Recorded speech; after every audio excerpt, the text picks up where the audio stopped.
moçada, começando mais um podcast Lucas Forte. E hoje o bate-papo tá muito legal, né? E antes de falar com a minha convidada, produção, que delícia. Cara, o currículo dessa pessoa, até a produção tá impactada. Eu falei, doutora, para de falar que eu quero falar com você no ao vivo. Eu quero conhecer mais no ao vivo, porque eu tô impactado. O argentino... Você tá bem? Eu vi, ó, ele tá comendo pão de queijo lá, é que a gente tá gravando, moçada, de manhã, ele tá comendo pão de queijo lá, eu não ia chamar o argentino aqui, ó, porque eu confesso, porque eu vi ele falando no outro podcast, eu pensei que você era exclusivo meu, ou argentino. Eu fiquei triste. Você falou no outro podcast que o pessoal chamou lá, eu pensei que o argentino era exclusivo do Lucas... Patrimônio do Lucas Forte? Não, é patrimônio do Lucas Forte, cara. Mas o cara... tá famoso, né, Gilba? Tá ficando famoso, né? Porra, cara, eu que comecei a puxar o argentino. Agora você tá falando com os outros caras aí, mas... Estão aparecendo em outros podcasts aí. Cara, eu confesso que eu fiquei triste, porque eu pensei que era patrimônio meu, cara. Vou te falar um negócio. Não vou esquecer das pessoas que começaram lá embaixo, tá? Quando tem na fala. Você tá bem, argentino? Graças a Deus, mais um episódio, né? Cara, eu tô muito feliz e parabéns, hein, cara. Convidado de luxo, né? Não, convidar. Eu tô nervoso, na verdade, cara. Eu tô nervoso. É outro nível aqui, viu? Aqui é outro patamar. Mas parabéns, viu, One Way, cara. Que uniforme bonito que vocês estão. Além de pessoas bonitas. Gostou? Né? Como que é o cara que falou lá que eu gostei mesmo, que o cara trouxe a pizza aqui, ele falou clube judaico, como que é? A comunidade judaica, cara. Mas, argentino, muito bom estar aqui com vocês. Valeu, trocando Lucas. mais uma prosa. É um e, galera, né, eu sempre quando eu falo, o propósito do podcast é pegar dicas construtivas com quem já construiu muita coisa. E, cara, pode ter certeza, segura as pontas aí, porque eu peguei até um papel aqui, porque eu acho que até choro vai rolar aqui, cara, porque eu tenho certeza que a história dessa pessoa é fora da curva. Mas antes de eu chamar minha convidada aqui, eu quero falar dos patrocinadores do podcast. Eu não posso esquecer da maior patrocinador. Eu gosto muito do pessoal da Vale Sul. Inclusive, semana que vem tem novidades na Vale Sul, tá? A Vale Sul é a maior concessionária de Chevrolet do sul do mundo, da América Latina. Ela fica localizada ali, chegando em São José, do lado direito ali, ela fica localizada ali. Cara, novos, seminovos, manutenção do teu carro, acessórios, na Vale Sul. O pessoal, cara, tem uma estrutura gigantesca na Vale Sul. Então, até esses dias eu fui ver uma caminhonete lá pro meu pai. Meu pai, eu falei da última vez, meu pai ainda não chegou de viagem, eu vou levar ele lá. Mas olha aqui, ó, cara, o pessoal tem um Onix LT com uma entrada mais parcela de 699. Cara, uma parcela de 699, cara, fica tranquilo. Um Onix, tem a S10, tem a Tracker. Então, galera, vai lá sentir teu sonho. Pô, Lucas, eu não tenho condição. Mas, cara, uma coisa que eu sempre fiz, era testar meu sonho, sabia? Eu não tinha condição, mas eu ia lá, ia sentir o cheiro do carro, ia ver. Eu não tinha condição, mas, cara, eu sempre coloquei na minha cabeça, uma hora eu vou ter. Então, galera, vai lá na Vale Sul, testa teu seminovo, testa seu novo e vai lá na Vale Sul, porque vale a pena. Ter uma Tracker Turbo lá fora da curva. Um grande abraço pro pessoal da Vale Sul. Daqui a pouco a gente tá gravando argentino lá na Vale Sul, cara. E o convidado... surpresa, né? O convidado Ou já pode falar? Não vou falar não, cara. Vou deixar. O convidado é de peso. Rebeca, por favor, cara, traz um energético aqui, ó. Um energético, uma água de coco. Profissional do fight também. Peço na mão. Na mão também, né? Então, um grande abraço pro pessoal da Vale Sul. Quero falar da Barbearia São José também. A maior barbearia, a barbearia mais completa do sul do Brasil. A barbearia São José fica localizada na Avenida Rui Barbosa, 8955, tá? Tem podologia, tem massagem, tem depilação, barba, cabelo. Então, a barbearia completa, e também tem uma barbearia em Blumenau. Você que assiste, eu sei que tem uma galera que assiste de Santa Catarina, tem em Blumenau, no Shopping Parque Europeu, tá? Barbearia São José, um grande abraço para o pessoal da Barbearia São José e para o pessoal da One Way aqui. Uau! Falei muito e agradeço muito esses patrocinadores que fazem o podcast acontecer. E, cara, eu quero falar com a minha convidada aqui. Eu estou muito feliz porque é uma mulher, cara. Eu sempre quis trazer mulheres fora da curva para o podcast E eu estou muito feliz de convidar a doutora Michele para a gente prosear, né? Nos conhecemos recentemente, Verdade. mas, cara, a primeira reunião, né? Beleza, vou conversar com a doutora Michele, a gente tem uns planos aí. Quando eu vi ela de farda, eu falei, peraí, você é médica? Você é PM? O que acontece? Mas, Michele, antes de falar de ser médica, de PM, eu sei que você tem uma história linda antes de chegar até isso, mas eu tô honrado e eu tô muito feliz pela sua presença, viu, Michele? O pouco que a gente conversou aqui, eu já sou teu fã. Imagina.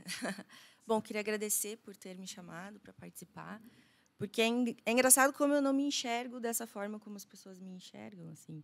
Eu tenho uma visão de mim de uma pessoa muito comum, sabe? Uhum. E ainda me surpreende, né? Como alguém me chama para estar aqui falando sobre a minha vida, para incentivar pessoas. E isso é uma honra, de certa forma. Eu tenho uma honra maior para mim, até. Eu tenho certeza que muitas pessoas se inspiram em você. Eu já ouvi muito isso. Já ouvi. Graças a Deus. É normal, um orgulho, né? mas assim... É o normal do ser humano. Eu também. Às vezes eu não vejo toda isso que as pessoas falam, mas isso é bom, né? Porque a gente sempre quer chegar no próximo nível. Sim. E para o próximo nível a gente tem que se cobrar muito, né? A gente estava conversando aqui de procrastinar e tal. Eu também sou cara eu sou assim.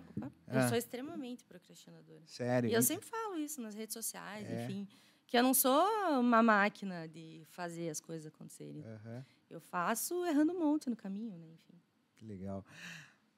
Antes de ser Michele, antes de ser...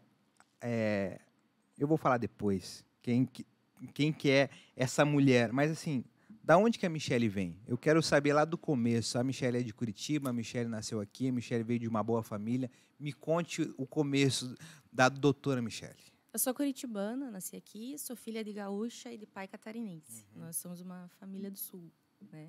Família do Sul mesmo. Sim. Tenho 2 irmãos que são daqui também. Tá. E vocês nasceram... Como que eram teus pais? Seus pais já eram... Era uma família tradicional? Já era empregado? Como que era como que foi tua infância, Michele?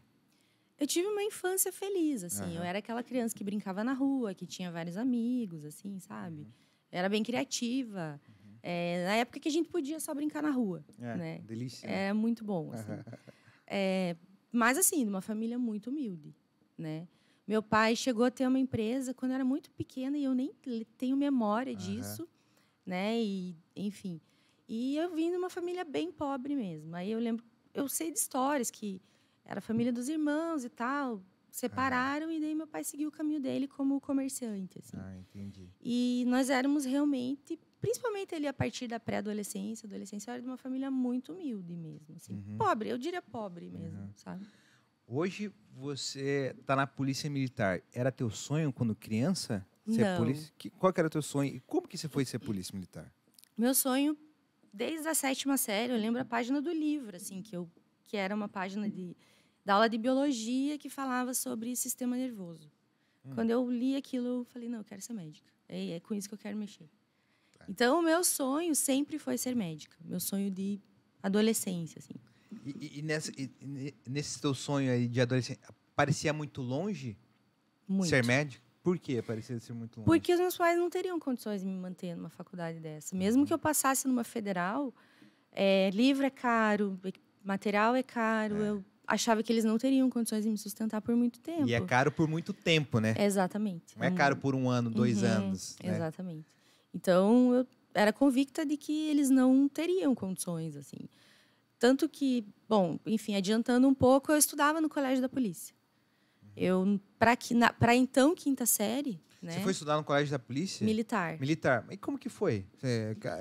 Você sabia que tinha que ser por esse caminho para você conseguir? Não. Foi assim, eu estudei por um tempo escola particular, na Escola Santa Terezinha, aqui perto da Praça do Japão, ali, não sei se sabe, tem uma escola de freira ali.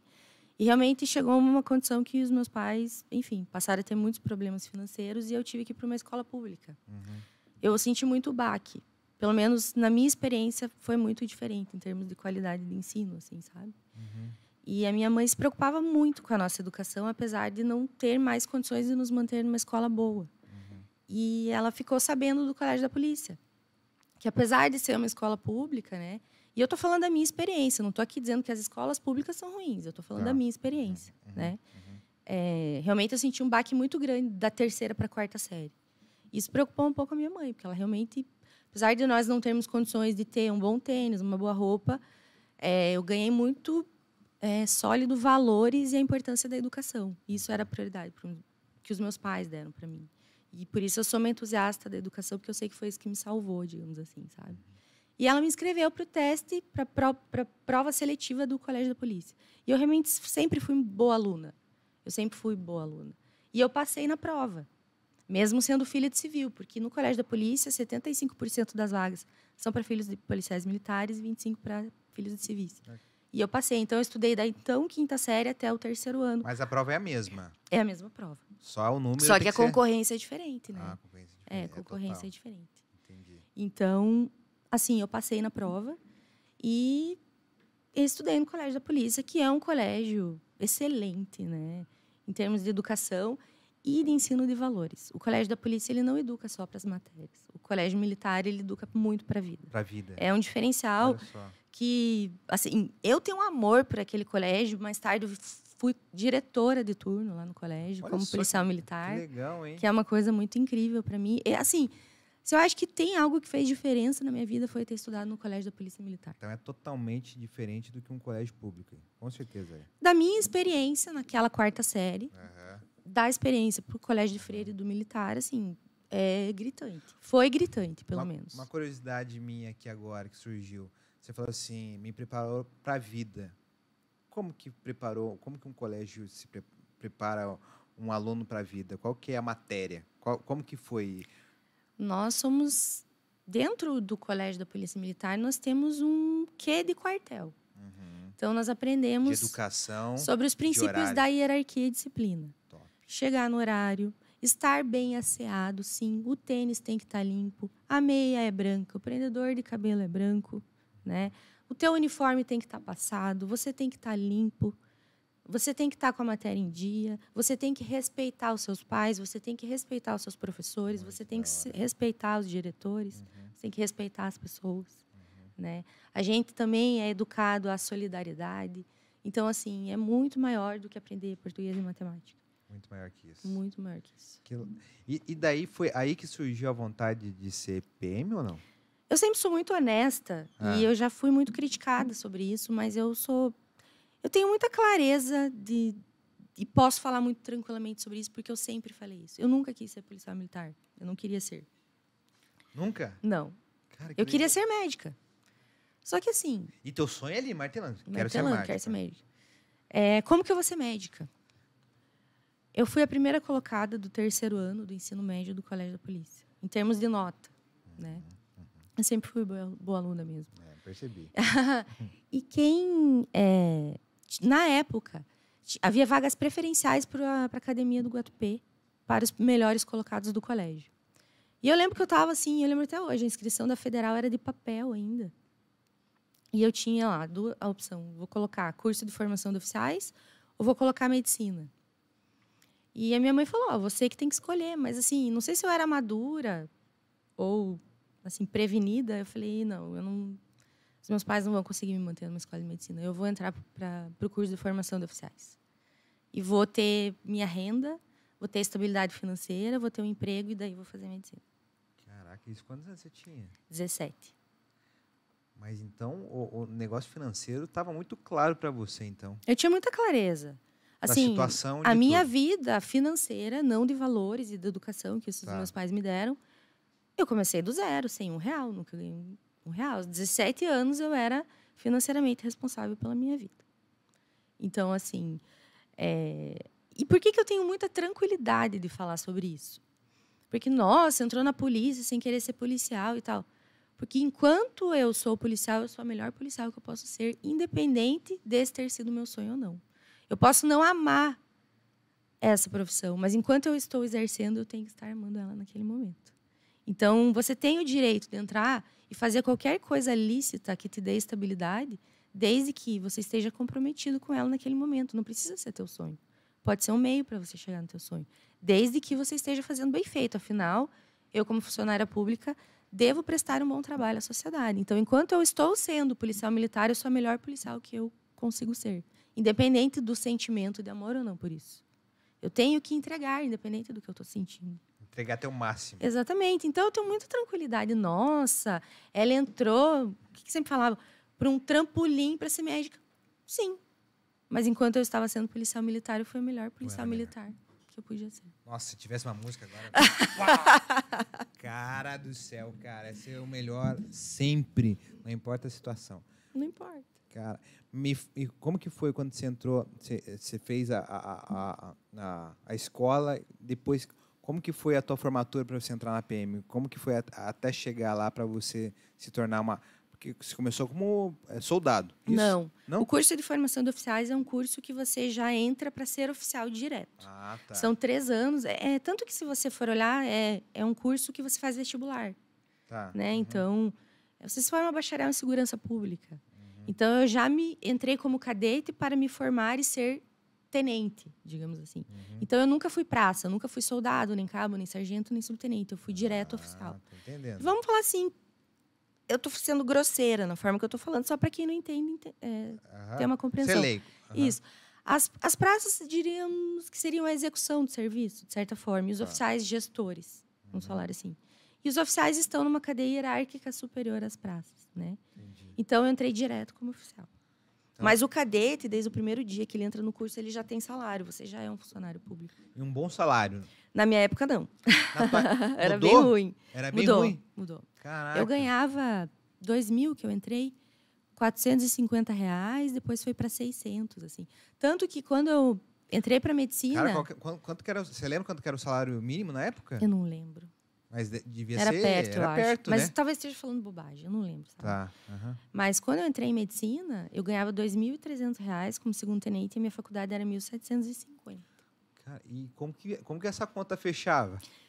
A gente teve uma mudança salarial durante o período da medicina, mas nessa época não fechava muito. Eu lembro que eu tive que fazer uns empréstimos, eu tinha que economizar muito, eu andava de ônibus Morava às com vezes. teus pais ainda? Morava na casa dos meus pais. Tá. Só que era lá em São José, eu morava lá na borda do campo, não sei se você conhece. Conheço Lá. São José. E daí, Você vinha de ônibus? às vezes de carro, às vezes eu Moça- dormia no quartel porque era mais perto. Moçada, só pra você entender, é longe, tá? É muito longe. São É uns 25 quilômetros, acho.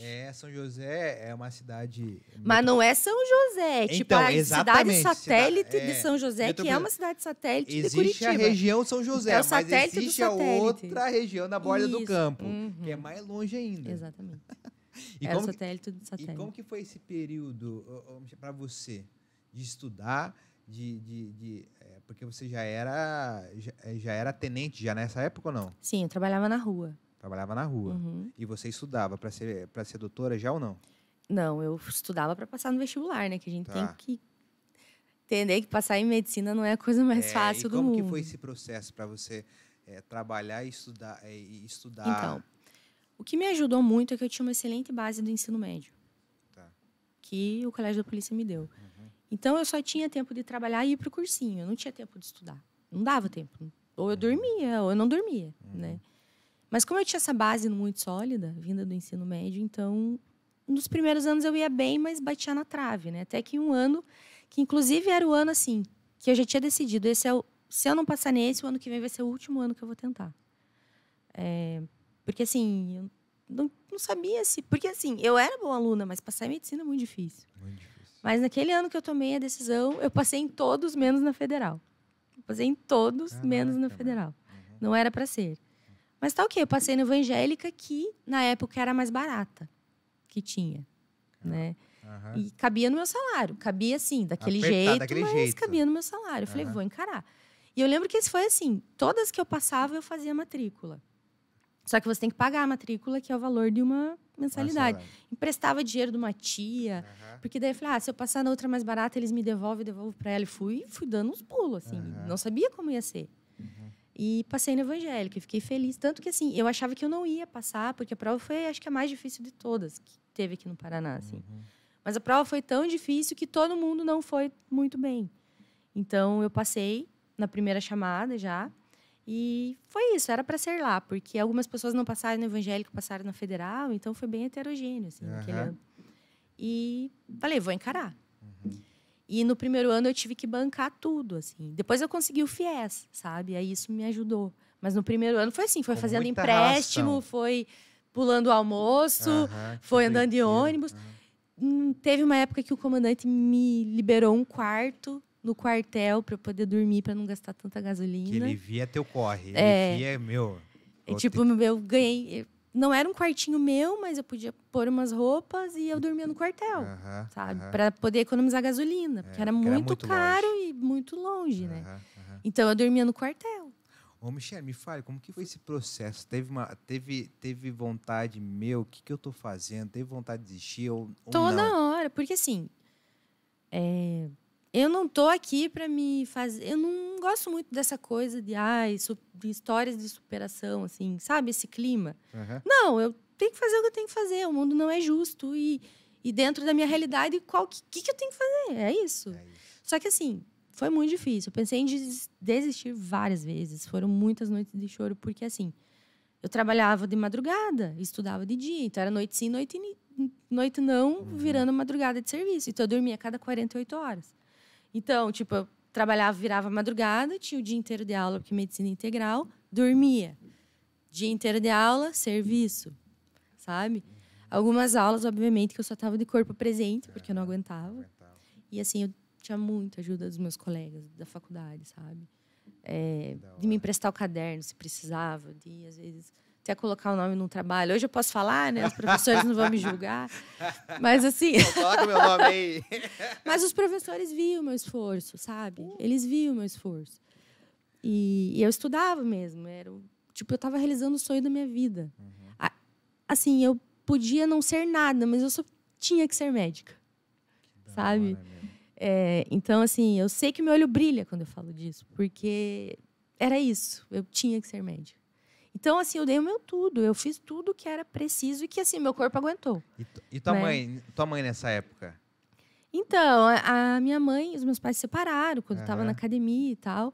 E eu meio que tive que levar sozinha, assim, porque os meus pais tinham os problemas deles. Eu não tinha suporte mesmo. Não estou me fazendo de vítima, eu não tinha mesmo. Eles tinham que ralar por eles também, né? Então, eu tinha que, sei lá, fazer o lanche ali na esquina, comprar uma marmita... Eu não tinha esse suporte também, né, de insumos, vamos dizer assim, para que me cercasse para eu poder me concentrar naquilo, né? Tinha que gerenciar tudo. A partir dos 17 anos eu tive que gerenciar absolutamente tudo. Era você e você. Era eu e eu.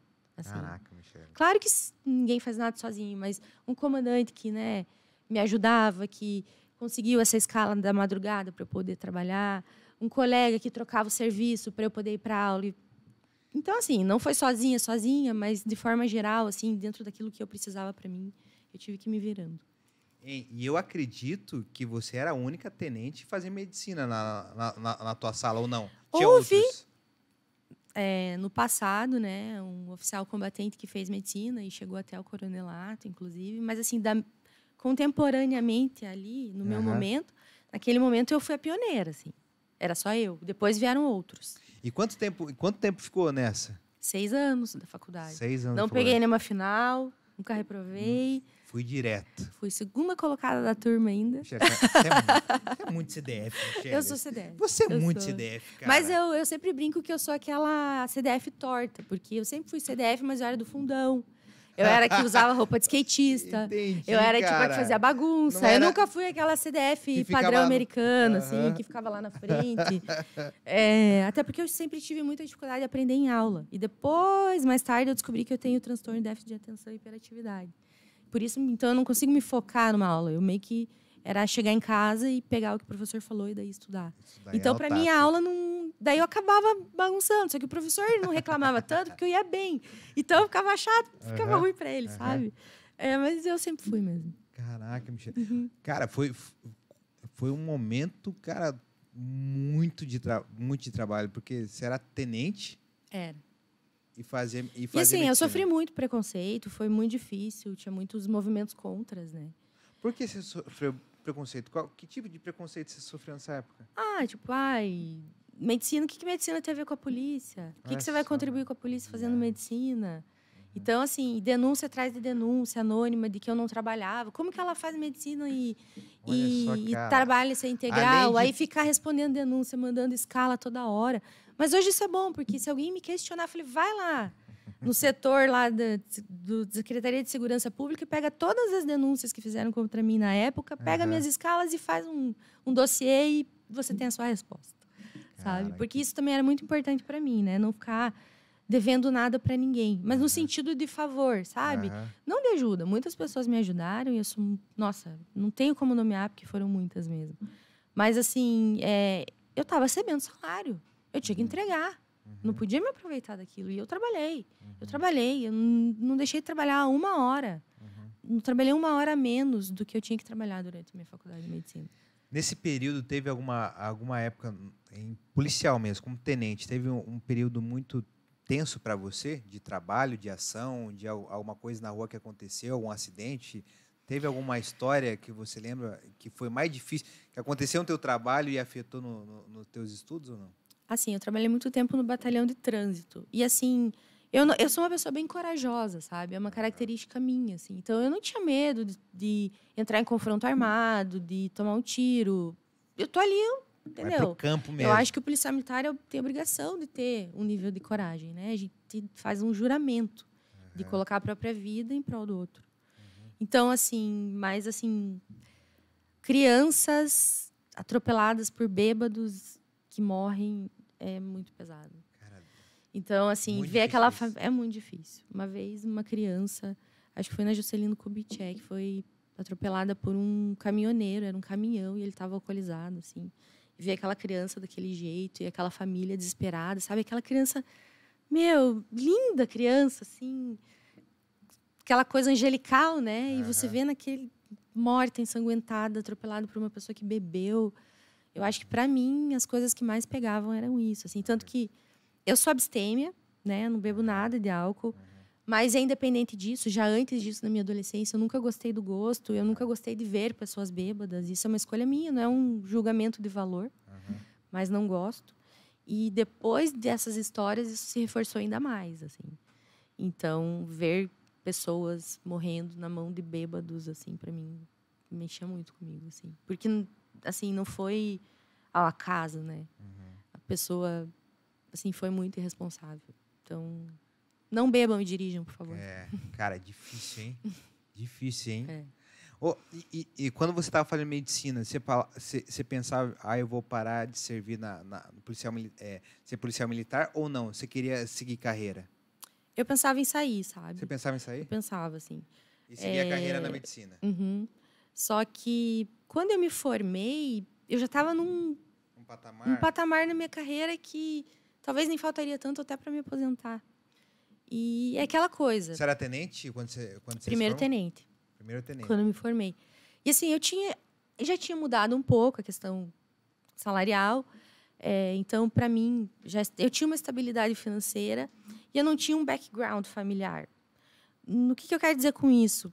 Se eu começar tudo do zero agora e for muito difícil, quem que vai me ajudar? Não vai dar. Eu vou esperar mais um pouco. Então, eu fui levando as duas coisas, assim. Sempre com aquela... É o mesmo pensamento de quando eu fiz o vestibular. Mais ou menos. É verdade.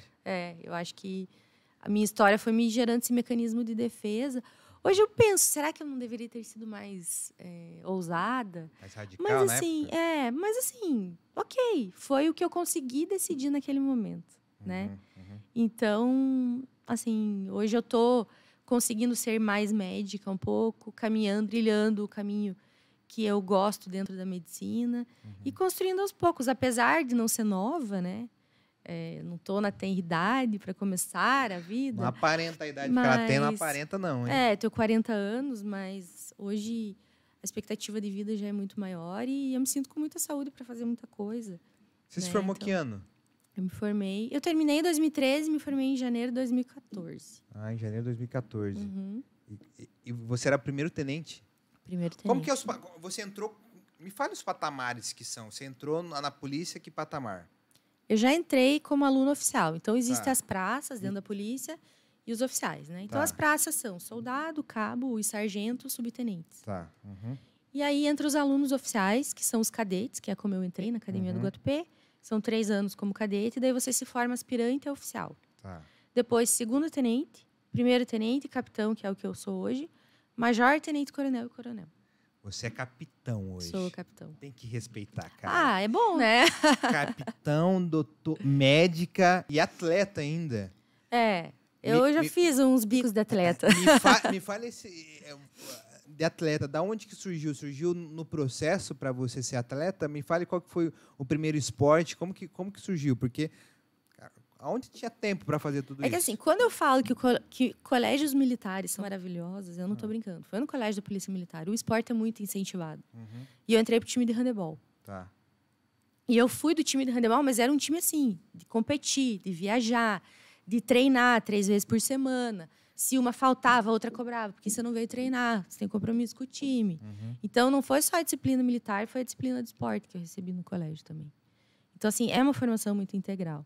Eu fui do time de handebol. Na academia do Guatupê, todos nós participamos de uma especializada. Você escolhe uma especializada. Eu fui da equipe de atletismo. E o fisiculturismo foi totalmente inesperado. O que aconteceu?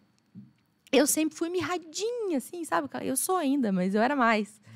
Aquela pessoa bem pequenininha, eu tenho 1,59 m. Eu tinha, na época, 47 quilos quando entrei na polícia, pensa. Com 17 anos, com cara de 12. Caraca, meu. E eu queria estar bonita para a minha formatura. Comecei a fazer musculação com uma personal que é minha amiga do colégio, desde o colégio da polícia. E amiga até hoje? Até hoje, assim. Fora isso, o colégio de polícia militar te dá, é uma família. E eu tenho muitas amizades de mais de 30 anos de lá. Que legal, meu. Todas as minhas amigas da 5ª série, eu sou amiga até hoje, assim. Que da hora. É muito bom. Muito legal isso. Assim, o colégio da polícia é quase uma seita, eu falo assim, não é só um colégio, sabe? Então, assim, e a minha personal falou, Michele, mas do jeito que você está treinando, você já pode competir. Eu falei, pare, Kelly, o que você está falando, né? Porque eu achava que fisiculturismo era obrigatoriamente uma pessoa gigante. Eu não sabia que existia a categoria biquíni fitness, que é como se fosse uma modelo fitness. A wellness, que é... Vamos falar o protótipo de uma paniquete, assim? A wellness, daí... Enfim, vai subindo as categorias. Ela, não, Michelle, existe uma categoria assim, biquíni fitness e tal. Que é o teu perfil, é o teu padrão. Vamos competir? E eu sou aquelas pessoas bem doidas, assim. Quer vir aqui no podcast? Vou. Quer competir em fisiculturismo? Beleza, vou. O que pode acontecer no máximo? Ficar em último. Tá, mas vou ter uma história para contar. Né? Top. Então, eu fui e comecei a treinar para isso. Fazer a dieta e tal, daí treinar um pouquinho mais forte. E o problema é que eu comecei a ganhar. O problema é que você começou a ganhar. Esse foi o problema. Exatamente. Problema bom esse, hein? Porque eu não tinha nenhuma perspectiva de ser fisiculturista. Isso nunca passou na minha cabeça. Não fazia sentido nenhum. Mas eu fui para o Estreantes, fui vice do Estreantes. Um mês depois eu fui para o Campeonato Paranaense, fui campeã paranaense. Do nada, assim. Não do nada, mas assim... Eu não estava competindo para ganhar. Eu estava querendo curtir aquela história, sabe? Eu estava indo para me divertir. Como tudo, muita coisa que eu faço. Estou indo para me divertir. Tô aqui para a gente conversar. Não estou aqui para convencer as pessoas de nada. Eu estou aqui para ser eu. Talvez sirva para alguma coisa para alguém. Com certeza. Né? Então... E eu comecei a ganhar. Eu fui para o Brasileiro, fiquei em sexta no Brasileiro. E assim, eu tinha o quê? 3 meses de fisiculturista. Caraca, eu falei, muito recente. vou parar. Tá. Porque assim, não era um hobby para mim. E isso demanda uma energia e um esforço muito grande que eu queria deixar para a medicina. Então, parei. Só que daí eu parei, decidi parar. Até anunciei que eu ia parar. Eu fui classificada para o Arnold. Por conta de ser campeã paranaense. E o Arnold é um campeonato, assim, que as pessoas às vezes demoram 5 anos, 6 anos. E eu, sei lá, em 6 meses estava no Arnold. Foi muito rápido o processo, hein? E daí eu fui pro Arnold, não fui bem, minha pintura ficou ruim e tal. E dei um tempo. E daí eu fui morar no Canadá, na minha licença. Você foi morar pra lá? Fui. 6 meses que a gente tem a cada 10 anos de serviço, você tinha direito a 6 meses de licença especial. E será uma vontade tua de ir pro Canadá? Eu queria usar minha licença especial para alguma coisa que valesse a pena. Tá. Não para ficar em casa fazendo nada. E assim, eu acho que a experiência de morar fora, conhecer novas culturas, é impagável. Então, não tem preço para isso, né? Tem muito valor. Fui lá e comecei. Meu preparador da época falou: vamos competir aqui? Ele estava lá fazendo doutorado também. Ele estava lá também? Uhum. Que da hora. E daí, eu falei, tô aqui, né? Vamos. E comecei a treinar também para competir no Canadá. No meu primeiro campeonato em Toronto, eu fiquei em 3º colocado. Meu Deus do céu, cara. Ô, Michele. E dali, 3 semanas ou 2, eu fui para Burlington, no Winston Roberts, que é homenagem a esse fisiculturista, esse campeonato. E fui campeã. Que ano isso? 2016, acho. E foi muito legal, porque assim... eu amo o Brasil, eu acho que o brasileiro tem uma alegria, assim, diferenciada, né? É um povo caloroso, mas tem algumas coisas que me incomodam muito. Tipo na cultura brasileira, tipo o jeitinho brasileiro. Brasileiro. Tipo, você consegue uma coisa porque você conhece o fulano, que não sei o quê, né? E tem, é um fato, não é uma opinião. Isso me incomoda muito. E o que me encantou no Canadá foi justamente essa cultura, assim, do correto, sabe? Pra vocês terem uma ideia, lá em Burlington eu competi contra a patrocinada do patrocinador do evento, que era nascida na cidade e era diabética. Caraca. Então, imagina como essa menina era ovacionada naquele ambiente do fisiculturismo naquela cidade. E eu ganhei. Eu duvido que isso aconteceria. Ninguém conhecia você lá. Não, sabia que eu era brasileira, tipo, mas é ninguém. O que você vê no nosso país aqui competir, sabe? Isso me encantou de um jeito. E fora assim, você vai entrar 11h59, 3 segundos, 11h59, 3 segundos, está no palco. Né? É muito diferente de quando eu competi no brasileiro, que demorou 3 horas. Isso para o fisiculturista faz diferença, porque daí você tem que consumir água, você pode reter, você tem que carbar para ir equilibrando, né? O teu shape, assim, em minutos você pode mudar. Assim, em minutos. Quer dizer, em pouco tempo você pode mudar algumas coisas, pode prejudicar ou melhorar, né? Então, assim, foi encantador, porque assim, eu tinha certeza, o meu coach pegou na minha mão e falou assim, olha, você está competindo contra a patrocinador do evento, ela é diabética, ela nasceu daqui. Então, assim, você tá bem, tá? Você já é campeã, você tá num shape incrível, mas ok para você? Eu falei, ok, vamos aceitar o que for para vir. E eu fui campeã, apesar de tudo isso. Tipo, os caras, não, ela tá melhor. Que doideira, cara. Então, eu tenho um respeito, assim, pela cultura canadense que... Quer voltar lá ou não? Quero, muitas vezes. Eu amo. Sabe, lá se você estiver pelado na rua, cabelo rosa, muçulmano, sabe? Você pode ser o que você quiser, porque também eles recebem muitos refugiados. Então, é multicultural lá. E eles não têm, assim, acepção de valor da onde você é, o que você faz, que religião você tem. Pelo menos, assim, o que eu convivi de lá, tá? Não sou uma estudiosa do Canadá. Tem muitas feiras lá, feiras assim, culturais, tipo, de diversos países, de comida, por exemplo. Eles fazem direto isso. Eu fui em algumas, tem. É muito lindo, assim, sabe? Legal. Então, assim, eu conheci gente de Taiwan, gente da Síria, sabe? Pessoas que me contavam histórias incríveis. Ela falou assim, Michele... Você morou sozinha lá? Ou você morou com outras pessoas? Eu morava num apartamento que se alugava o quarto. Então, no apartamento já havia pessoas. Mas exatamente. Não, era totalmente alugado. Eu tinha um indiano num quarto. Então tinha gente do mundo todo lá. Assim, então eu alugava só o quarto, uma suíte, assim, o quarto e o banheiro. Né? E daí a gente compartilhava a sala e a cozinha com as pessoas dos outros quartos. Assim. Ô, Michele, fizeram uma pergunta aqui. Cara, foi um processo muito rápido. 3 meses, 6 meses, para você ser campeã. Sim. Você se considera uma pessoa focada? Quando eu me comprometo. Eu tenho que ter um compromisso. Entendi. Tipo, eu tenho que ter um compromisso, um propósito muito firme. Senão eu sou aquela pessoa que vai ficar largada no sofá. Então, eu tenho que ter um compromisso e, de preferência, com alguém junto. Porque, às vezes, quando você não consegue fazer por si, se você se compromete com alguém... se alguém te você não faz por você, ajuda. mas você faz por alguém, entendeu? Então, eu tinha lá meu preparador.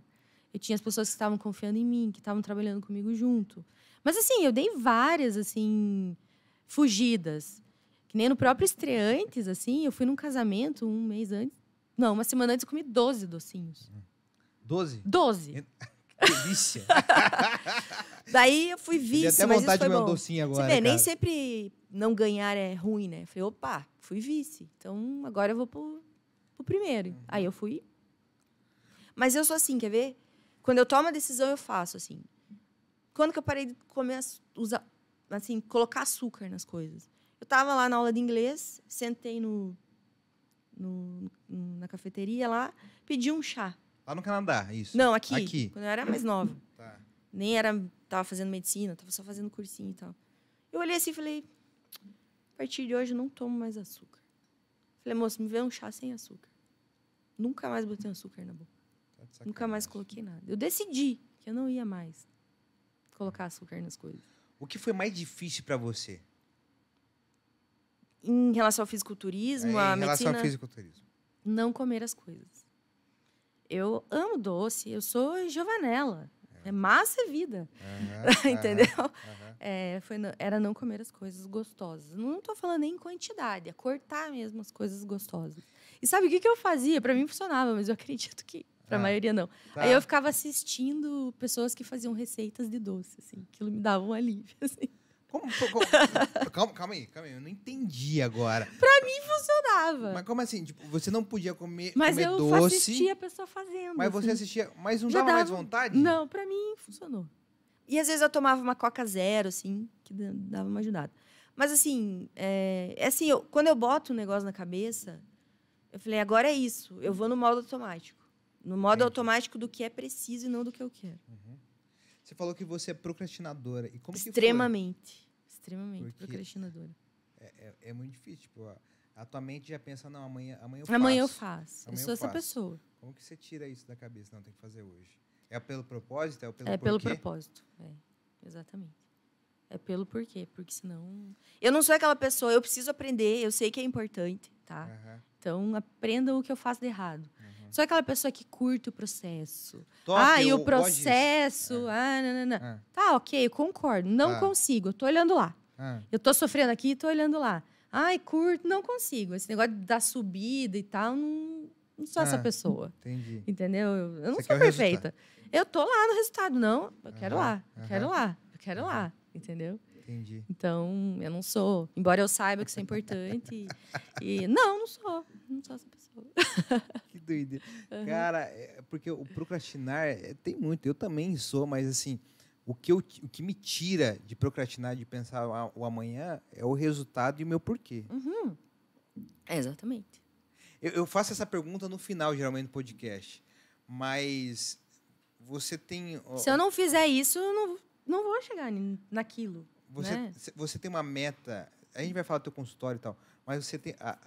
O teu futuro, o teu amanhã, as tuas metas da PM, do seu consultório, de ser médica, já está desenhado para você ou não? Um pouco. Eu não sou assim, aquela... Você não é Assim, eu aprendi uma coisa fazendo medicina, trabalhando, que eu tenho que ir por pequenas metas, embora eu busque uma meta maior. Por exemplo, eu não sabia se eu ia conseguir terminar o curso. Se eles me transferissem para Foz do Iguaçu. Então, eu era assim, esse ano. Eu tenho que terminar esse ano. Então, qual que é o meu próximo passo agora? Eu tenho que... Até tem, assim, mas ele não está muito desenhado, assim, o meu passo maior. Tipo, tem que ser assim, desse tamanho.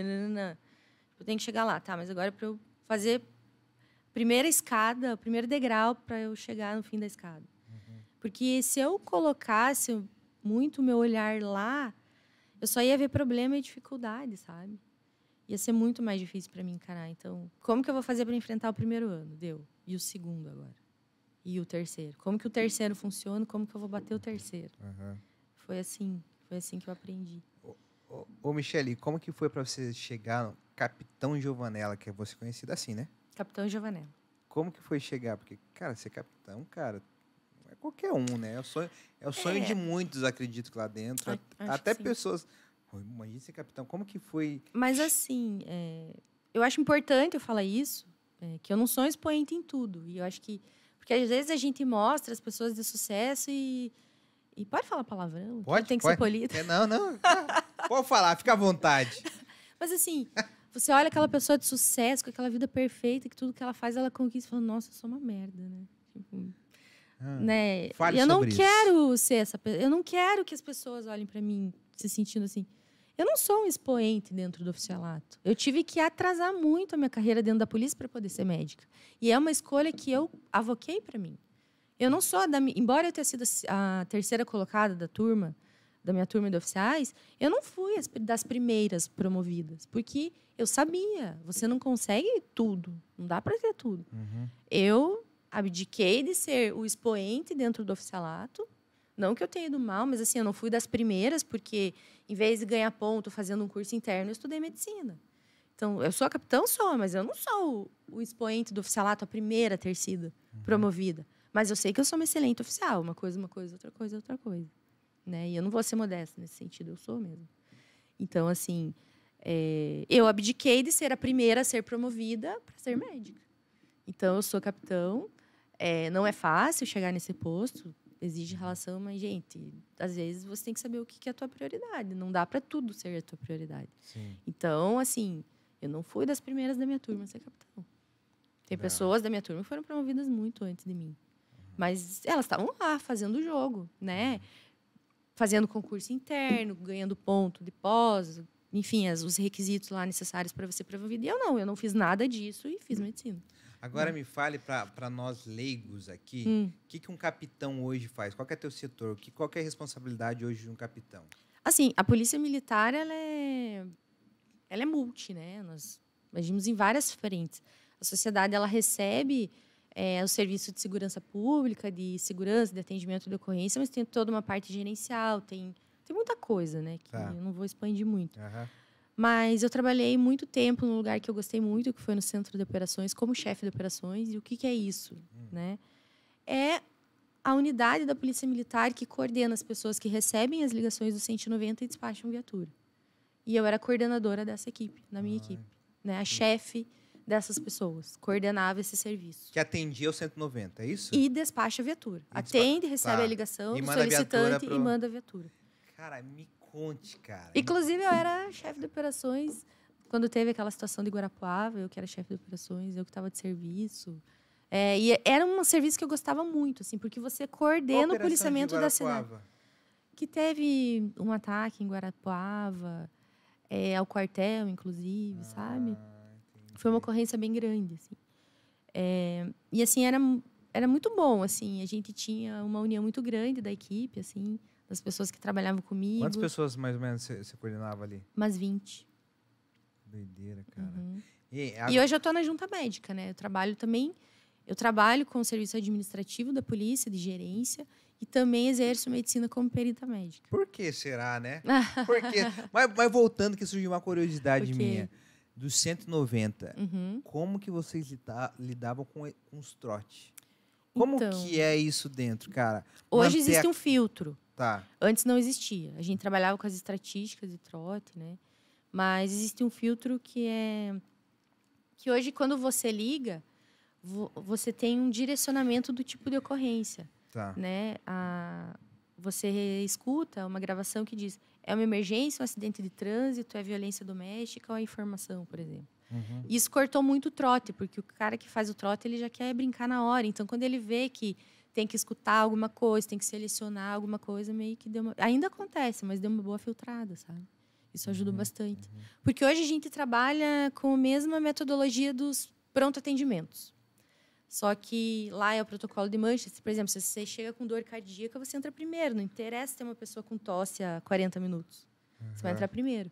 Então, as ocorrências de maior potencial ofensivo, de risco à vida, risco ao patrimônio, violência doméstica também é priorizado, as viaturas são encaminhadas antes do que outras situações, como um acidente de trânsito sem vítima, que, na verdade, a gente até prefere que não chame a viatura, faça o registro no quartel. Então, hoje existe esse gerenciamento de nível de emergência de ocorrência dentro da Polícia Militar. Então, a gente consegue mais ou menos fazer um filtro do que é mais risco, do que é mais importante que a viatura chegue mais rápido, se tem algum lugar que tem risco à vida para a gente chegar primeiro. Então, às vezes, mesmo que uma ocorrência chegue um pouco depois, mas se ela for de maior periculosidade, a gente gerencia para a viatura chegar primeiro, sabe? Que da hora. E nesse tempo, qual que era a maior... que vocês atendiam sempre? Qual que era a maior... Perturbação do sossego, gente, sério. Sempre. Alerta, por favor, gente. Vamos respeitar o vizinho. O som do vizinho. Às vezes é um idoso doente, sabe? E assim, isso lota a tela da central de operações de um jeito. E às vezes a gente deixa de mandar uma viatura imediatamente para uma pessoa que está correndo risco à vida, porque vocês estão fazendo festa. Então, assim, é muito triste, sabe? Essa falta de respeito ao próximo, porque, assim, a segurança pública não é só da polícia, é da gente. Quando a gente não causa um problema a gente já está contribuindo com a segurança pública. Né? Então, principalmente sexta e sábado à noite, assim, até 300 ocorrências. E claro que a gente entende a pessoa que está ligando, porque é muito ruim. Às vezes você tem que trabalhar no dia seguinte. É lícito mesmo você chamar a polícia militar. Eu não estou falando aqui da vítima, estou falando do causador, sabe? São coisas que nós poderíamos evitar. Às vezes a gente poderia estar patrulhando um ambiente outra situação. Que poderia estar... A gente poderia evitar a ocorrência de um crime, mas não, a gente está lá pedindo para você abaixar o som. Abaixar o som. Exatamente. Doideira. Eu estava assistindo, eu acho que você não vai saber, mas eu estava assistindo um podcast do Renato, que eu gosto muito, você gosta mais do rock, né? Eu sou metaleira. Eu gosto muito de sertanejo. E eu estava assistindo, o argentino, um podcast do Renato Sertanejeiro. E daí tem um dos maiores compositores lá, e ele tinha um vizinho atrás que sempre chegava bêbado, chegava 3 horas, 4 horas, ligava o som lá e perturbava ele, né? Tava assistindo ontem, cara. Ontem era 3 horas da manhã, tava assistindo. E daí, cara, uma vez o cara chegou lá bêbado, né? 3 horas da manhã. E ele ia chamar a polícia. Quando ele abriu a janela, ele viu o cara na varanda, assim, escutando a moda e chorando. E soluçando, cara. E soluçando. E daí ele ia chamar a polícia e ligava o 190 e ele ficou vendo a situação do cara. E o pau torando. E daí, cara, você acredita que dali surgiu a música do Zé Neto Cristiano, Seu Polícia? Cara, a música estourou no Brasil todo e tal. Seu polícia que eu separei recentemente. Ali ele escreveu a música, cara. Olhando o sofrimento do cara. Entendi. E ali ele escreveu a música e a música se tornou conhecida. Foi um top música e tal. E daí você falando, eu lembrei do podcast ontem, cara. Que doideira. Mas assim, qual a maior região? Desculpa, doutora, sair mais do nosso foco aqui, mas é que você falando da perturbação, eu lembrei dessa história ali, que eu escutei agora. Mas assim, qual a maior região que você atendia, que era a maior região que tinha essa perturbação de sossego? Tinha uma região...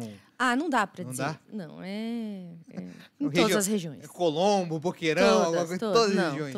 Todas as regiões. E foi um momento legal? Quanto tempo você ficou aí nessa Copom, função? Eu fiquei 2 anos. Foi muito. Eu chorei quando eu saí. Eu gostava muito de trabalhar lá. Mas eu estava indo para uma coisa que eu também queria muito, que era também exercer a medicina dentro da polícia. Entendi. Né? Daí você foi para lá? Fui para a Junta Médica. Que da hora. Isso que ano que foi? Faz 3 meses. Você foi agora, recente? E daí, hoje você tem um consultório, como doutora Michele? Sim. Você tem um consultório? E atende lá também? Como que funciona? Atendo. Mas assim, eu adequo os meus horários de médica aos horários da polícia. Que é a minha responsabilidade fazer assim, né?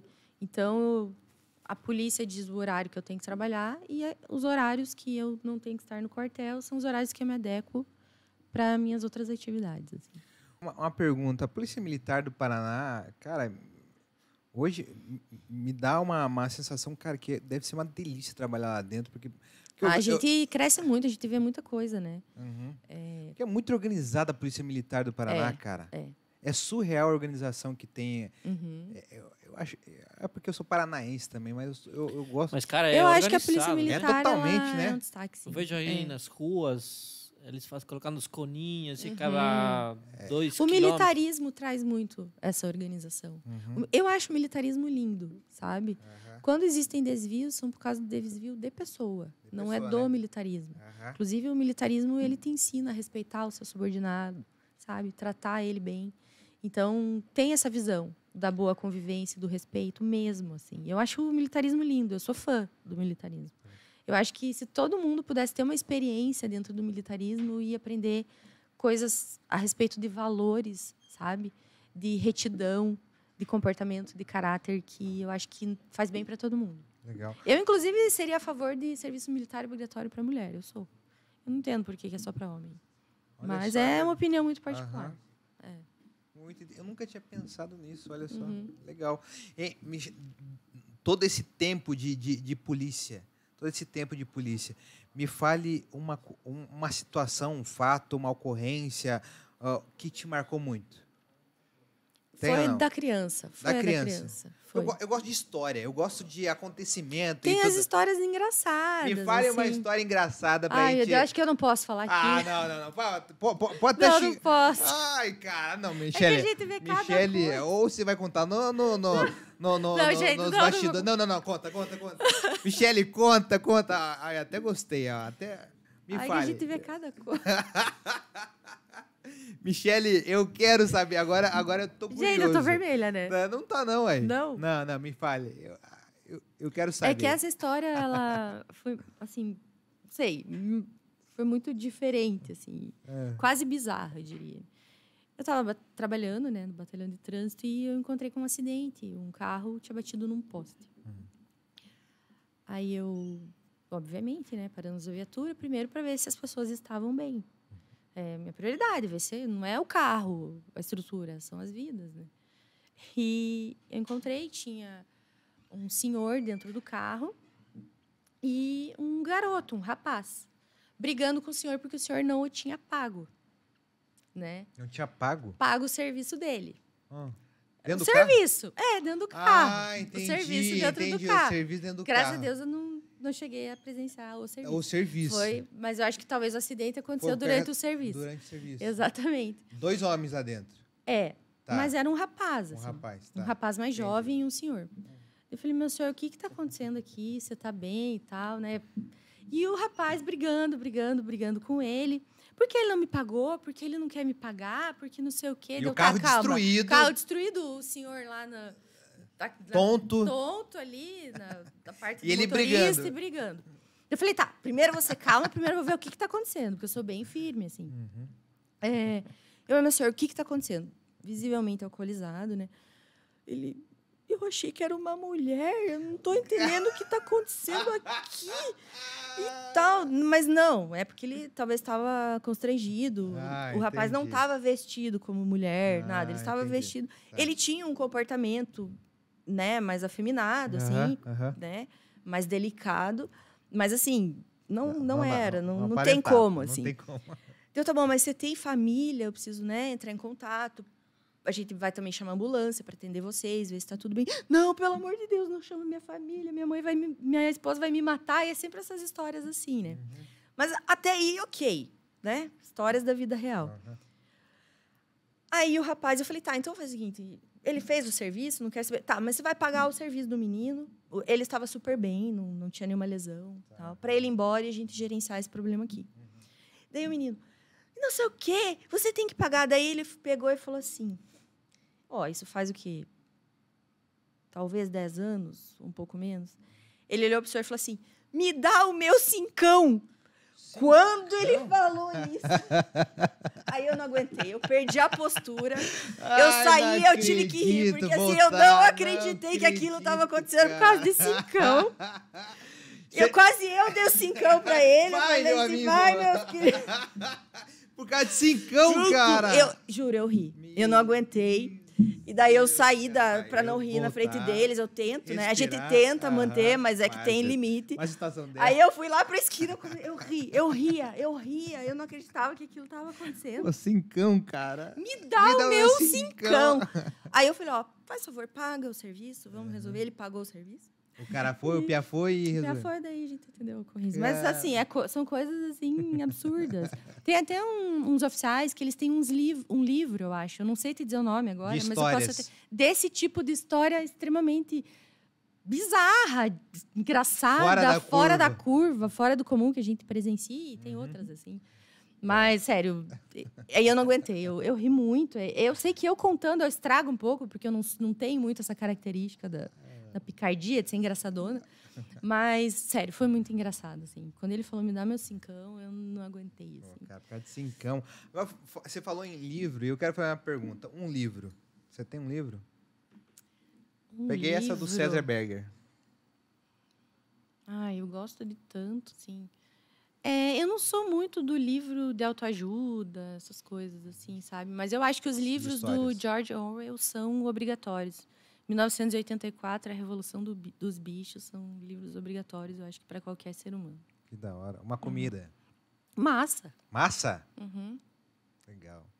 Michele, me fala agora, cara, depois de tanta experiência, de tanto aprendizado, e é muito legal, eu falei assim, Lucas, essa história que você falou assim, que depois você tinha que anotar, na escola, eu me identifiquei muito, porque eu tinha que anotar tudo, porque cara, para mim era muito difícil anotar, prestar atenção na hora. Infelizmente, eu tive um diagnóstico muito tardio, sabe? Eu sou aquela pessoa assim, ó, eu perco tudo toda hora. Tipo, coloquei essa lata aqui. Nossa, Lucas, onde é que tá a lata? Sabe? Porque eu não tenho, eu presto atenção. Nossa, cadê a lata? Cadê a lata? Cadê a lata? Tá aqui. Sabe, o dia inteiro, cadê meu celular? O pessoal que trabalha com... Vocês viram meu celular por aí? Meu celular tem em algum lugar? Então, assim, porque eu não tenho essa coisa do prestar atenção. Então, para eu manter um foco prestando atenção, assim, tem que ter uma motivação muito acima do normal, ou, assim, se eu puder depois pegar e fazer depois, eu prefiro ir no meu cantinho e fazer. Então, assim, eu sempre tive esse discurso, nossa, a aula para mim não serve para nada. Eu falava, não é que não serve para nada, era uma forma como eu me expressava quando eu era mais nova para dizer assim, eu não aprendo em aula. Eu tinha que sentar e exercitar, e eu sou uma pessoa que aprende muito praticando, né? Praticando, na prática. Aquela coisa nada de teoria, na prática. Eu preciso fazer para aprender, né? Então, depois, muito tempo, quando eu tenho enxaqueca e tal, eu conversando com o meu médico, a gente parou e falou, mas você tem transtorno, déficit de atenção, hiperatividade. Então, hoje eu entendo, porque eu sou aquela pessoa que chega a irritar os outros quando você perde, e me irritar. Eu sempre brinco que quando eu morrer, se Deus me permitir, eu vou pedir para Ele me mostrar um filme de tudo que eu perdi, como eu fui perdendo, para ver como é que eu fazia para perder as coisas. Assim, sabe? Eu sempre brinco com isso. Falo, Deus, quando eu morrer, eu quero que você me mostre, porque eu quero entender como é que isso acontece. Me mostra aí na tua TV. Na tua TV, como que eu perdi as coisas. Não é possível um negócio desse, sabe? Perder o celular 5, 6 vezes por dia, assim. É muito irritante, sabe? Então, assim, eu tive que ir desenvolvendo mecanismos próprios, assim, de estudar sozinha, de repetir, de ler, de praticar, fazer na prática. Só que, assim, ao mesmo tempo, eu sei, porque isso foi medida, eu tenho, assim, quociente de inteligência um pouco alto, assim, é alto. Então, acho que uma coisa, às vezes, acabava compensando a outra. Mas eu estou falando em termos numéricos, eu não estou dizendo que eu sou inteligente, mas quando você faz o teste de QI lá e tal, em termos numéricos, ele é acima. Então, talvez uma coisa compensou a outra, assim, sabe? Mas, assim, é muita dificuldade para mim de assistir aula. Então, assim, a gente... Sabe o que eu tenho uma frase, não é minha, mas a gente escuta muito. O mundo não é justo. Mas não adianta você ficar chorando porque o mundo não é justo. Você tem que buscar alternativas para a injustiça que você sofre ou para a diferença que você sofre. A minha alternativa para não ter dinheiro para fazer medicina foi entrar na polícia. A minha alternativa para não conseguir prestar atenção na aula é virar a madrugada, às vezes, estudando, porque era um horário que eu me sentia mais atenta. Então, assim, o mundo não é justo. Não adianta reclamar. O que você pode fazer por você para mudar isso? Sabe, hoje eu vejo... Atualmente, a gente está vivendo uma era da desresponsabilização. Porque o Estado não dá isso, o Estado não está aqui, não dá aquilo, o Estado não sei o quê. Meu, o que você está fazendo para mudar essa realidade? Né? Sabe? Em tudo, assim. Então, me incomoda muito, porque eu acho que a gente tem que ser da luta, não da reclamação. Exato. Então, o meu mundo não foi justo. Eu tenho depressão, sabe? Eu já tive crises assim, incapacitantes. Eu botava farda e eu começava a chorar. Caraca. Porque eu queria ser médica. Eu botava farda e eu ia pro quartel chorando. Eu ia chorando. Porque não era mesmo. Eu tô abrindo meu coração aqui. Não era aquilo que eu queria, mas era aquilo que eu precisava fazer. E aquilo que estava às minhas mãos fazendo naquele momento. E quando eu chegava no quartel, eu secava a lágrima e agora eu vou trabalhar. Agora eu sou, né, tenente, enfim. E eu vou dar o melhor daquilo que eu sou capaz de dar, pelo menos. Né? Talvez eu não seja a melhor oficial de todas, mas a melhor oficial que eu poderia ser, eu sempre tentei ser. Né? Então, assim, sabe, isso me incomoda demais, esse discurso me incomoda muito. E eu tenho, acho que, autoridade para falar sobre isso, porque eu vim de baixo. Não é uma, sabe? É fácil você falar porque você é capitão da Polícia Militar e você é médica. Não foi daí que eu vim. Claro que a gente tem que abrir, considerar eu não estou falando da extrema pobreza que você não tem alimento e você não tem moradia e você, né? Eu acho que quando você não tem a base da pirâmide de Maslow ali, as suas necessidades fisiológicas atendidas, não tem como a gente falar nesse discurso de lute. É impossível. Se você sem comida, você não estuda. Não estou falando, né? Isso é outra coisa. Mas, assim, você tendo educação, você tendo teto, você tendo comida, eu acho que essa pessoa ela pode chegar onde ela quiser. Onde ela quiser. Sabe? E só com isso. Se eu precisar lavar banheiro hoje e começar tudo de novo, eu lavo banheiro. Não tem problema. Entendeu? E hoje você vê os discursos aí dos jovens, muitas vezes. Eu não quero começar sendo empregado. Eu não quero começar tendo salário mínimo. Você quer começar como? O que você entrega para ganhar mais? Sabe? O que você está entregando? O que você está merecendo? Qual que é a tua capacitação, então, para você não começar? Tem que começar com o salário mínimo. Tem que trabalhar de graça, às vezes. Não sei se você leu Pai Rico, Pai Pobre. Eu já trabalhei de graça. Esse é meu livro. Eu já trabalhei de graça em gestão de clínica, porque eu quero saber como é que gerencia uma clínica. Eu, vou trabalhar de graça. O que você quer que eu faça? Eu quero só aprender. Sem ganhar um centavo. É isso. Pagando a minha gasolina e o meu almoço, sem vale de nada. Cara, é doido, porque eu acho que até comentei já em um podcast. Minha mãe, como eu te falei, trabalha 28 anos no grupo, na RPC e tal. E eu, quando criança, viajava com ela nas TVs todo, Paraná todo, e eu falava para ela, falei, mãe, um dia eu vou trabalhar nessa empresa, nem que seja para servir o café numa reunião. Porque eu quero começar. Não quero ganhar dinheiro. Eu não estava preocupado com dinheiro. Exatamente. Eu quero começar, nem que seja, eu quero entrar, nem que seja para servir, limpar, nem que seja para servir um café na reunião. Exatamente. Você tem que começar e até você tem que participar do processo. Eu varria chão. Não, quero ver como que limpa, qual que é o produto, vamos limpar aqui, não sei o quê. Gente, se eu precisasse tudo errado na minha vida, né? Eu pego minha malinha e vou ser faxineira, vou, sei lá, Estados Unidos ser faxineira, que ganha um pouco mais, pelo menos dou um jeito de ir pra lá e vou limpar banheiro lá, não sei. Eu vou limpar banheiro tudo de novo, não tem problema. Sabe, eu não tenho medo de trabalhar. Você falou que colocava a tua farda antes que você queria ser médica e chorava e depois enxugava as tuas lágrimas e ia pro batente. Nessa época, você se agarrava em quem? Aonde? Como? Me fala. Como, porque você era você. Em Deus. Em Deus. Eu tenho certeza que Deus queria que eu fosse médica, assim, porque em muitos momentos era para dar tudo errado, sabe? Assim, eu não tô aqui para falar das minhas dificuldades, assim. Não, eu gosto de incentivar pessoas a que elas acreditem que elas podem fazer qualquer coisa, sabe? Mas, assim, eu tive muito perrengue nesse processo, assim. Se eu for falar, eu choro um pouco, sabe? As coisas foram, não sei, acontecendo de um jeito que quando eu tinha um problema, vinha uma solução, assim, que quando eu não sabia mais o que fazer, do nada acontecia um negócio que daí dava, sabe? Ou uma pessoa que me estendia a mão. Não, você tá tão... Pessoa que nem me conhecia, às vezes. Sabia só da minha história e me chamava e falava, não, então eu vou te ajudar. Vem aqui, te puxo. Que da hora. Sabe? Eu tenho certeza, assim, que tem muito a mão de Deus nessa história. É impossível. Ele queria, sabe? Eu falava assim, eu não vou aguentar. E daí ele dava um jeito. Eu tenho certeza que era ele, assim, através de alguém. Porque ia dar tudo errado e do nada vinha uma solução, assim. Sabe? Do nada. Então, eu acho que tem que ter muita fé, assim. Muita fé. Muita fé. É a crença. E eu acho que a gente não pode ser condicionado, mas no sentido assim, você não pode colocar muitas condições na sua vida. Eu só vou ser feliz se. Não dá para conseguir tudo. Muitas vezes eu perdi. Muitas vezes eu não consegui alguma coisa que eu queria. Acho que a maioria das vezes, eu acho que é bem mais derrota, é bem mais perder do que ganhar, na verdade. Tô até falando bobagem. A maioria é perder.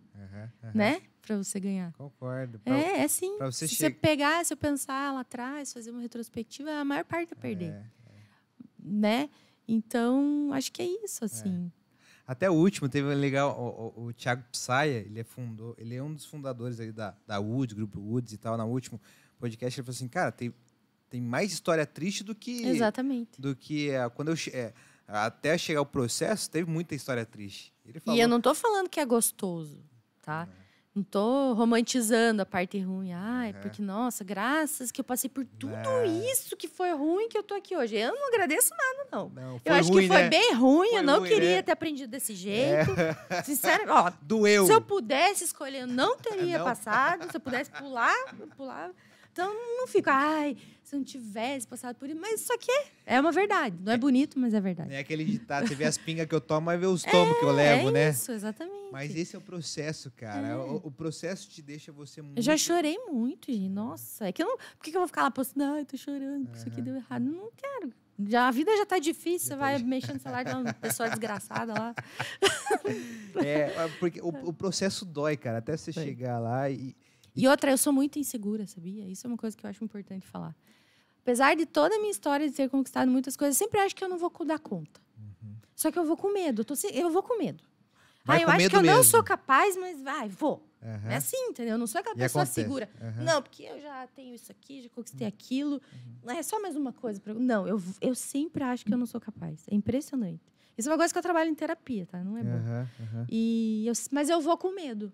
Assim, eu vou com medo. Mesmo eu achando que eu não sou capaz. Mas eu acho que eu sou capaz de aprender. De falar, ai, meu Deus, o que eu tenho que estudar, então, para fazer esse negócio? Né?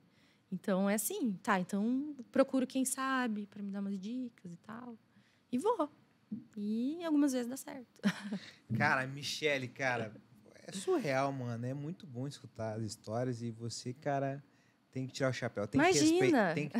Tem que respeitar e tem que bater continência para você, Obrigada. cara.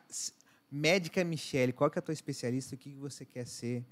Qual que é teu foco como a medicina e quer fazer a consultório da Michele Giovanella? Qual que é teu futuro na medicina? Então, eu amo muito a cosmetria, que é a parte da estética médica, né? É uma parte da dermatologia, que é a parte da estética médica. Eu sempre gostei da parte de estética, mas eu falo de estética de uma forma mais ampla, assim. Eu sempre achei lindo. Eu gosto da arquitetura, eu gosto das artes clássicas. Sou apaixonada por Michelangelo, por Da Vinci, assim. Eu acho encantador. Como é que pode ter existido cérebros como os deles? Não estou falando da estética do estar bonito ser humano. Estou falando, sabe, mais lato senso, assim. Tipo, mas, sabe, a beleza no mundo, da natureza. Eu sempre gostei muito disso. Eu sempre gostei de me arrumar. Eu gosto de moda. Eu gosto de passar maquiagem. Eu sempre gostei desse mundo também, do feminino, assim. E, querendo ou não, quando você se sente mais bonito... Não sei se você já teve essa experiência, talvez para os homens seja um pouco menos. Parece que você consegue enfrentar melhor a tua vida. Quando você se sente bem consigo mesmo, você olha no espelho, você gosta do que você vê. E eu não estou falando de padrões, tá? Até porque eu sou contra. Eu não sou essa pessoa que gosta de... Eu gosto da beleza da pessoa e melhorar como ela já é, assim. Essa coisa de vários rostos iguais é uma coisa que eu acho que deixa o mundo sem graça, né? Então... proporcionar esse bem-estar para a pessoa é saúde, é ser médico. Com certeza. Eu ainda penso se mais para frente, assim, quando eu me aposentar, não agora, porque eu não tenho mais a energia da época que eu fazia faculdade, né? Talvez eu faça dermatologia ainda, mas no momento eu tenho ainda, eu quero fazer faculdade de história, mas é uma outra história. Sério Quando eu tiver mesmo? uns 65 anos. Meus 65 fazer uma anos, se eu outra tiver faculdade? saúde, eu quero fazer faculdade de história. Porque eu gosto muito de história e eu acho que a história não é contada bem como ela aconteceu. Então, eu quero entender algumas coisas da história que, para mim, não fazem muito sentido. Entendi. Sabe? Tipo, a proclamação da República. Eu vou fazer uns stories no dia da proclamação da República sobre isso. Porque, na verdade, foi uma palhaçada histórica, né? Então, acompanha lá que você vai ver. Vou acompanhar. Mas, assim, eu quero vou muito... comentar. Tá bom. Eu quero muito fazer história. Mas, assim, é projeto dos 65 anos. Quando eu estiver já, talvez, totalmente aposentado, talvez não esteja mais trabalhando, eu vou estudar lá com o pessoal de 20 anos, com 65. Porque, assim, eu acho muito... Sabe, eu quero sempre aprender, estar fazendo alguma coisa... Eu não chego ao fim. A vida é para viver até os 80. Viver, exatamente. Sabe, meu pai sempre quis fazer agronomia. Uma das dores do meu coração, que eu que ele não quis fazer. Eu falei, ele tinha 65 anos, eu acho que até federal tem algumas vagas, assim, para pessoas mais idosas. Eu tinha alguma época. Falei, pai, vamos fazer agronomia, eu te ajudo, só para você aprender, para você brincar de agrônomo e tal. Sabe, ele não quis. E, doeu o meu coração que ele não quis fazer. E eu vou fazer, sabe? Se eu tiver saúde, se eu estiver viva, né? A gente não sabe. Eu quero fazer história lá com os meus 60 anos, assim. Imagina ter uma experiência com essa idade, com pessoas de 20 anos, como é que elas vão estar pensando nessa época, como é que vai ser, né? Como que vão contar a história que eu vivi na faculdade? Será que vai ser bem aquilo mesmo? Eu vou ter pontos de vista sobre coisas na história que eles, né? Tipo, a pandemia, que daqui 25 anos vão estar contando na aula de história. Isso é verdade. E eu vou ter vivido aquilo já.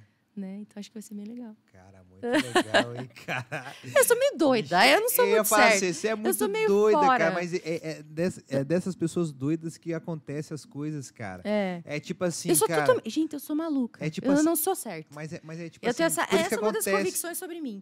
Que eu não sou muito certa da cabeça. Mas é isso que acontece, cara. Eu não sei e tô com medo, mas eu vou fazer com medo mesmo. Essas pessoas. Eu sou assim. Só quem faz é os caras doidos. Imagina esses caras que têm essas pessoas, mulheres que têm... Cara, com certeza eles começaram com medo.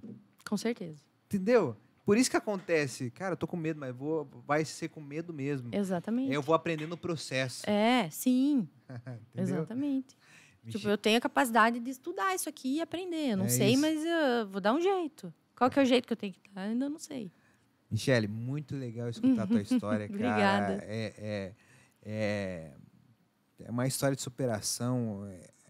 É igual que você falou assim, cara, você tem comida na mesa, tem o principal, cara, você consegue fazer acontecer. Consegue. Você consegue fazer Você vai encontrar alguém que faz aquilo que você vai fazer e não existe pessoa que vê uma pessoa interessada em crescer na vida, em aprender, que não estenda a mão. Sabe? Não, vou trabalhar de graça aqui, eu quero aprender com você, eu quero saber como é que você fez, qual foi o caminho. Dá cara para bater. Quer que varra? Eu posso pagar lavando a louça, o que você está me ensinando, o que eu consigo aqui? Sempre vai ter, gente. Não tem como você não olhar para uma pessoa que te fala isso e brilhar o olho e trazer para junto. Sabe? Esse é o tipo de pessoa que a gente quer. A gente não quer a pessoa pronta, às vezes. A gente quer a pessoa com garra, né? Não sei, é a visão que eu tenho, assim, pelo menos. Sigo do mesmo. Se chegasse alguém assim para mim, eu ia puxar, Eu não sei até onde eu consigo te levar e se eu realmente sou uma pessoa que consegue contribuir com você. Mas, você é a pessoa certa para eu tentar fazer isso. Né? Vamos lavar a louça junto e aprender junto, sabe?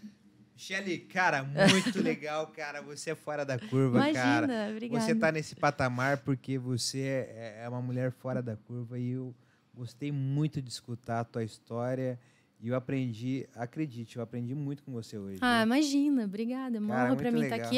Espero que eu possa incentivar as pessoas a acreditarem em si. Isso, eu acho que um dos propósitos da minha vida, depois de tudo que eu vivi, é isso.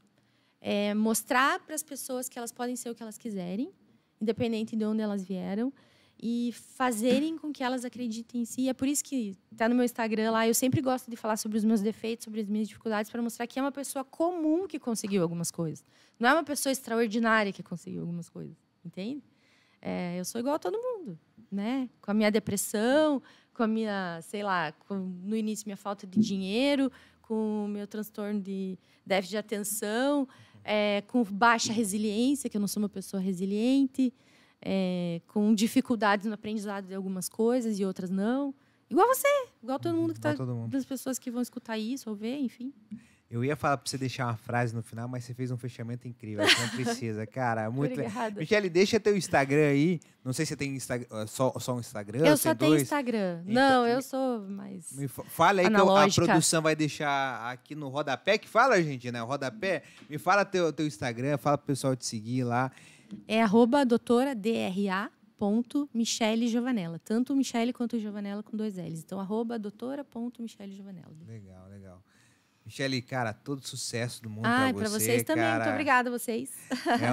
É um prazer receber você aqui. Obrigado por ter compartilhado a tua história, que com as histórias as pessoas filtram e sugam e dá mais potencial. Eu cresci assim, escutando as histórias dos outros, me motivando e sabendo que, tipo, ela tem os defeitos, né? Exatamente. Isso é muito legal, porque às vezes... Eu sou humana. Eu sou, tipo, igual a todo mundo. Eu não sou extraordinária. As pessoas, às vezes, veem no Instagram e falam, cara, quero ter a vida desse cara. Mas, cara, esse cara tem defeitos também. Essa pessoa tem defeitos também. Perrengue toda hora. Perrengue toda hora. Perrengue toda hora. E a maioria nem é chique. A maioria dos perrengue mesmo. Perrengue chique, né? Não é perrengue chique, não. É perrengue pobre mesmo.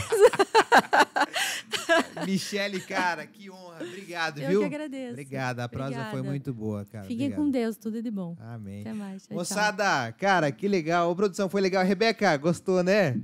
Foi legal, né? Foi muito legal, cara. Obrigado. Eu amo demais fazer isso, cara. Escutar as histórias da Michele foi uma das histórias mais doidas que eu já escutei nessa mesa, cara. Muito legal. Moçada, o pessoal da produção sempre me cobra e eu esqueço aqui. Se inscreva no canal, cara. A gente precisa bater os 1.000 inscritos. Se inscreva no canal, ative o sininho. Por favor, se você gostou, tá? Comenta aí. Você ativar teu sininho vai fazer que o YouTube leve para mais pessoas essa história. E tenho certeza que muitas pessoas precisam escutar uma história dessa, porque é de uma história, às vezes a pessoa sai de uma depressão, ou, às vezes motiva ela a fazer o negócio dela com mais força, e é isso a propósito do podcast. Eu fico por aqui, obrigado para você que acompanhou o episódio até agora. Não se de acompanhar a gente, os cortes no Instagram lá, lucas.podcast, lucas.forte.podcast, que tem lá os cortes dos episódios que rolou até agora, beleza? Moçada, eu fico por aqui. Obrigado para você que compartilhou, que se inscreveu no canal. E até a próxima, viu? Tchau, obrigado, moçada!